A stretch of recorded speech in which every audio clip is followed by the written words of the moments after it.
বাপ বেটা শ্বশুরের ফার্নিচার নিতে হবে এই কথা বুঝলে কি করে কাপুরুষ? বাপ বেটা ভিক্ষা করো, ভিক্ষা করে করে করে ফার্নিচার বানিয়ে বিবাহ করিও। শ্বশুরের কাছে ফার্নিচার নিতে হবে, টাকা নিতে হবে, মোটরসাইকেল নিতে হবে, এটা কি করে বুঝলে? 25 বছর যাবতে মেয়েটাকে রিস্ক নিয়ে লোকটা লেখাপড়া শিখিয়েছে। এই মেয়েটাকে নিয়ে কত টেনশনে রাত্রে ঘুম হয় না। একটা ভালো ছেলে কেমনে পাওয়া যায়, একটা ভালো ছেলে কেমনে পাওয়া যায়। 25-30 বছর মেয়ের বয়স, দিন কাটে না, রাত কাটে না।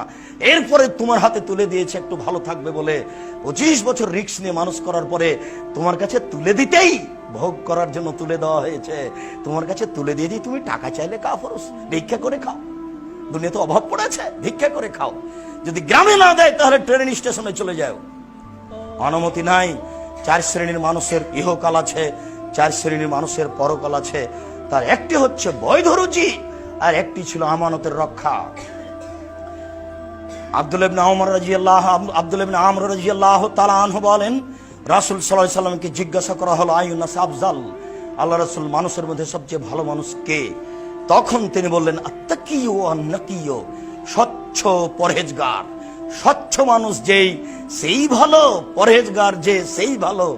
স্বচ্ছকে তিনি বললেন লাইফ মাফিহে, যার পাপ নেই সেই স্বচ্ছ। আব্দুর রাজ্জাক সাহেব, পাপ হয় না এমন কি মানুষ আছে? নেই, তবে পাপ হলেই ক্ষমা চাই যে তার পাপ নেই। 2, ওলা বাগিয়া, সীমা লঙ্ঘন নেই যার। বহুবার বলেছি, আপনাদের বাড়ির সামনে একটা কুঁড়ে ঘর ছিল, তুলে দিয়েছেন, এটা হলো বড় সীমা লঙ্ঘন। কোর্টে দেখালেন, আমি বসতে দিয়েছিলাম আমার জমিতে, এখন আমার সাথে অন্যায় আচরণ করে, কোর্টে টাকা দিয়ে বাড়িটা তুলে দিলেন। গরিব মানুষ, আগে থেকেই ছিল ক্ষমতা দাপট, দলীয় দাপট, বুঝতে পারেনি দলীয় দাপট কত খারাপ, তুলে দিল। ও রাস্তায় ভিক্ষা করে বেড়ায়, এটা হলো বড় সীমা লঙ্ঘন। ছোট সীমা লঙ্ঘন হলো যে 100 মরিচ নিমের লোকটার কাছে 100 মরিচ, দাঁড়িপাল্লা হয়ে গেছে। আপনি দেখছিলেন যে মরিচটা কেমন, তা একটা হাতে করে আছেন, এই মরিচটা কোথায় রাখবেন? এই মরিচটা যদি আপনার পাল্লায়, আপনার ব্যাগে রাখেন, আপনি সীমা লঙ্ঘনকারী, আপনি স্বচ্ছ নন, আপনি স্বচ্ছ নন। ওয়ালা গিল্লা, যারা আমানতের খেয়ানত আছে, আত্মসাৎ করে, সে স্বচ্ছ নয়। যার ভিতরে এই হিংসা আছে সে স্বচ্ছ নয়। 4টে জিনিস নেই যার, সেই স্বচ্ছ।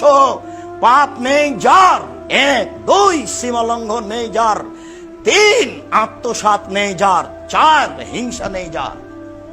হিংসা এমনিতে হয়েই যায়, কেন জানি? পাশের দোকানে বিক্রি হয়, আমার দোকানে বিক্রি হয় না, তখন হিংসা হয়েই যায়। তখন হিংসা করবেন কার কাছে? তাহলে তাকদীরের উপরে ভরসার অভাব আছে। রাতে উঠে 2 রাকাত সালাত আদায় করে আল্লাহকে বলতে হবে, আল্লাহ, পাশের দোকানদারকে আমি ভালোবাসতে চাই, দয়া করে তুমি আমার ব্যবস্থা করো। মানুষ মাত্র হিংসা হয়েই যাবে, এটাই স্বাভাবিক। এরপরে প্রাণপণে চেষ্টা করতে হবে। আব্দুল্লাহ ইবনে আমর রাদিয়াল্লাহু তাআলা আনহু বলেন, কানা রাসূলুল্লাহ সাল্লাল্লাহু আলাইহি সাল্লাম ইজা আসাবাহু মিনাল মাগানিম, যখনই আল্লাহ রাসূলের কাছে কোনো গনিমত, 10-এর সম্পদ আসত, তখনই তিনি বলতেন বেলালকে, ফামারা বেলালান ফাদা ফিন নাস, বেলাল জনগণকে ডাকাও, ফায়াজিউনা বেগানাইমিহিম, জনগণ যার হাতে যে টাকা পয়সা এসেছে 10-এর, সেটা নিয়ে উপস্থিত হতো। ফায়ুকাসমহু উইখামেসহু, 5 ভাগের 1 ভাগ করে 5 ভাগের 1 ভাগ নিজের কাছে রেখে দিতেন, বাকি 4 ভাগ যোদ্ধাদের মধ্যে বন্টন করতেন। ফাজারাজুলুন ইয়াওমান, বন্টনের পরে হঠাৎ একটা লোক আসলো আল্লাহ রাসূলের কাছে, এসে বলছে, আল্লাহ রাসূল, ইন্না হাজা ফিমা সাবনা মিনাল মাগানিম, এই যে আমার কাছে একটা রশি আছে, মিন শারিন, লেজামান মিন শারিন, ঘোড়ার একটা লাগাম আছে, লুমের, চুলের, লুমের, পশমের একটা লাগাম আছে আমার কাছে, এটা 10-এর সম্পদ। তখন আল্লাহ রাসূল বললেন, মা সামেতা বেলালান, বেলাল চিৎকার করে বলেছিল, যার যা আছে সেটা নিয়ে আসো। এই কথা কি শোনোনি? কলা নাম, জি হ্যাঁ শুনেছিলাম। মা মানা খান তাজিয়া বেহি, তো ওই সময় এটা নিয়ে আসনি কেন? ফাতা যারা, তখন সে কিছু আপত্তি পেশ করলো, ছিলাম না, পেশাব করতে গেছিলাম, স্ত্রীর সাথে কথা বলছিলাম, একটু বাজারের দিকে গেছিলাম, কি যেন আপত্তি পেশ করলো। তখন আল্লাহ রাসূল বললেন, তাজবে হিয়াউমাল কিয়ামা, এইটা নিয়ে বিচারের মাঠে উপস্থিত হ। সুম্মা লাম ইয়াকবাল হান, তারপর থেকে আল্লাহ রাসূল তার কাছে নিলেন না, সামনাসামনি বললেন যে এটা নে বিচারের মাঠে আসিও, আমি তোমার কাছে এটা নিব না। তো নিয়ে এসেছিল, ভুল মানে ও বুঝতে পেরেছিল যে ডেকেছে বেলাল, তবুও যায়নি। অথচ রাসূলের সামনে হলো যে তোমাকে ডেকেছিল, তুমি আনোনি কেন? এখন এই ঘোড়ার লাগামটা বিচারের মাঠে নিয়ে আসিও, সেদিন হবে কথা, এখন আর হবে না। আল্লাহ আমাদেরকে আমানো বোঝার তৌফিক দান করুক। আল্লাহুম্মা আমিন। সাল্লাল্লাহু আলাইহি ওয়া বারাক আলাইহি। আলহামদুলিল্লাহ ওয়াহদা ওয়াসসালাতু ওয়াসসালামু আলা মান লা নাবিয়্যা বাদা। আবু হুরায়রা রাদিয়াল্লাহু তাআলা আনহু বলেন, কানা সাকাল রাসূলুল্লাহ সাল্লাল্লাহু আলাইহি সাল্লাম রাজুলিন ইয়াকুলু কারকারা।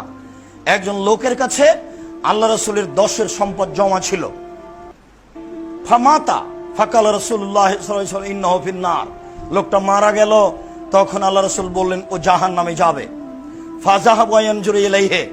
সাহাবীরা কথা শুনে অবাক হয়ে গেল যে লোকটা আমাদের সাথে যুদ্ধ করলো, লোকটা মারা যাওয়ার সাথে সাথে আল্লাহ রাসূল বললেন ও জাহান্নামে যাবে, ঘটনা কি? একটু যাইতো। ফাওয়াজাদু আবাতান কাদ গাল্লাহা। তারা গিয়ে দেখলো যে তার ব্যাগে একটা চাদর আছে, যে চাদরটা আত্মসাৎ করেছিল। আল্লাহ রাসূল বললেন ও সরাসরি জাহান্নামী, ও যোদ্ধা, ও তাহাজ্জুদ পড়েছে। ও একজন সাহাবী একটা চাদর চুরি করেছে, সরাসরি আল্লাহ রাসূল ঘোষণা দিলেন ও জাহান্নামী। আবু হুরায়রা রাদিয়াল্লাহু তাআলা আনহু বলেন, আহাদা রাজুলুন রাসূলুল্লাহ সাল্লাল্লাহু আলাইহি ওয়াসাল্লাম গোলামানি কলালাহু মিদাম। আল্লাহ রাসূলকে একটা গোলাম হাদিয়া দেওয়া হয়েছিল, কেউ দিয়েছিল, তার নাম হচ্ছে মিদাম। রাসূলুল্লাহ সাল্লাল্লাহু আলাইহি ওয়াসাল্লাম ও আল্লাহ রাসূলের হাওদাজটা ঠিক করছে। উটের উপরে হাওদা থাকে, ওই হাওদাজের উপরে আল্লাহ রাসূল উঠে বসবেন, সেই জন্য রাসূলের গোলাম হিসাবে, কাজের লোক হিসাবে এটা ঠিক করছে। ফাসাবাহু সাহমুন আয়। হঠাৎ কোন দিক থেকে কে যে একটা তীর মেরেছে, তাকে এসে লেগে গেছে। ফাকাতালাহু। তীর এসে লাগতে সে লোকটা মারা গেল। তীর এসে লাগতে লোকটা মারা গেল। ফাকালান নাস হানিয়াল্লাহুল জান্নাহ। তখন লোকেরা বলল এ জান্নাতি, পীর সাহেবের তো খিদমত করে মারা গেছে, জান্নাতি। মানুষ বলছে না, পীর সাহেবের কাছে ছিল, খিদমত করে মারা গেছে। রাসূলের নিজস্ব গোলাম রাসূলের উটের উপরে হাওদাজ ঠিক করছে, হাওদাটা ঠিক করছে, আল্লাহ রাসূল ওখানে উঠে বসবেন এই জন্য। হঠাৎ করে কোথা থেকে একটা তীর এসে লাগলো, তাতে মারা গেল। লোকেরা বলল লোকটা ধন্য, লোকটা জান্নাতে যাবে, লোকটা ধন্য, লোকটা জান্নাতে যাবে।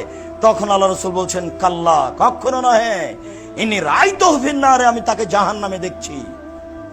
ওয়াল্লাযী নাফসি বিয়াদিহি, আল্লাহর কসম, আমি মুহাম্মদ বলছি, আল্লাহর কসম, আমি মুহাম্মদ বলছি, আল্লাহর কসম, ইন্না সামলাতা আল্লাতী আখাযাহা মিন খায়বারা মিনাল মাগালিম তাল্লাম তুসিবাল মাকাসিম। ও খায়বারের যুদ্ধে যেসব টাকা পয়সা কাপড় চোপড় পাওয়া গেছিল, তার মধ্যে থেকে একটা চাদর নিয়ে নিয়েছিল, যেটা ভাগ হয়নি, ভাগের পূর্বেই একটা চাদর নিয়ে নিয়েছিল। লা তাসতালু আলাইহিন নারা। এই চাদরটা তার উপরে জাহান্নামের আগুনকে খেপিয়ে তুলেছে।